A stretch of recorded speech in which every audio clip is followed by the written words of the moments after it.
Mariah, no, you know I love you, girl, but is this really, really, like, really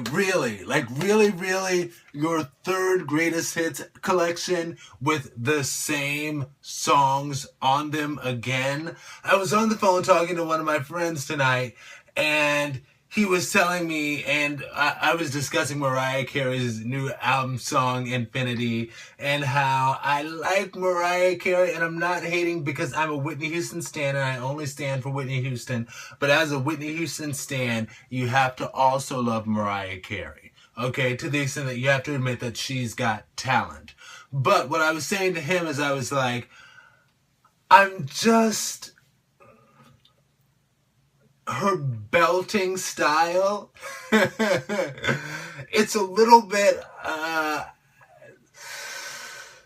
I heard that she perhaps smokes, and if so, I would say that that's an explanation of why, because I was listening to her on the Billboard Music Awards and just hearing her go through Vision of Love again, and she hit the notes and everything, and it's just like to hear her be like, I had a vision of love, and it was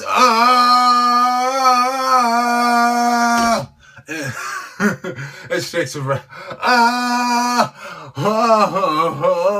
And it's just like, what, Mariah? But I'm like, okay, she did a decent job with Infinity. So I'm like, okay. But anyway, I was like, okay, I'll give you another chance, Mariah, because I look forward to Infinity, the lead single off of your brand new album of brand new hits, being a wonderful collection. And my friend was like, yeah, on that album, Infinity is the only new song.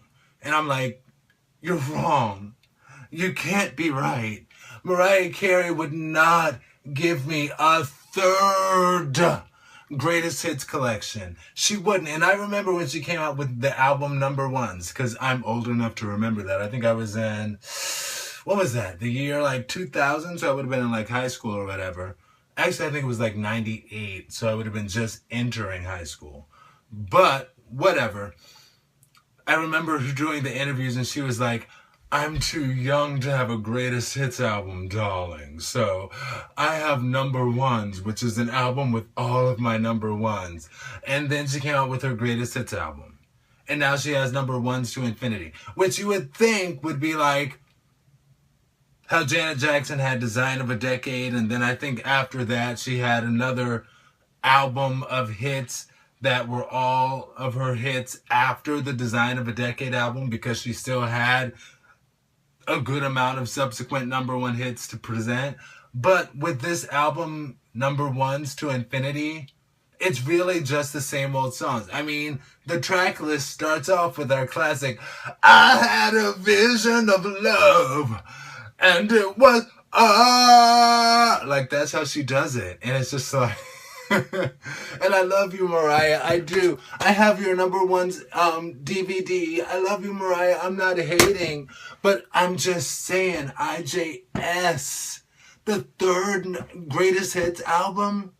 Really? And what I'm thinking about is the fact that it might be an issue that sometimes what artists will do is they will release a greatest hits album so it can count as one of the albums that they have to complete to finish their contract. And that might be what she's doing, you know? So it's possible that she just threw together another greatest hits album just so she can be like, whatever record company I'm with, bye, B, bye, you know? And just move on to the next, on to the next, on to the next. But, I hope that's what it is, and I hope that she has some new music coming, because she's talented. Mariah, I wish you'd have, like, I'm just saying, IJS, and I will talk to you later, YouTube. Peace, be blessed.